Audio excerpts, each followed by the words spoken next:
The screwdriver is a classic and simple cocktail made with vodka and orange juice. It's known for its refreshing citrus flavor and is a favorite for brunch or a casual gathering. You will need the following ingredients: 1.5 ounces vodka. Use a quality vodka for the best taste. 6 ounces orange juice. Freshly squeezed is preferred, but bottled works too. Optional orange slice for garnish. For equipment you will need highball glass, jigger, stirring stick or spoon. Here are the instructions. Fill a highball glass with ice cubes. Pour 1.5 ounces of vodka over the ice using a jigger for accuracy. Add 6 ounces of orange juice to the glass. Stir gently with a stirring stick or spoon to combine the ingredients. Garnish with an optional orange slice if desired.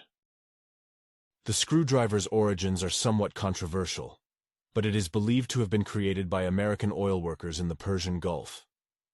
They would secretly mix vodka into their orange juice using a screwdriver when proper utensils weren't available.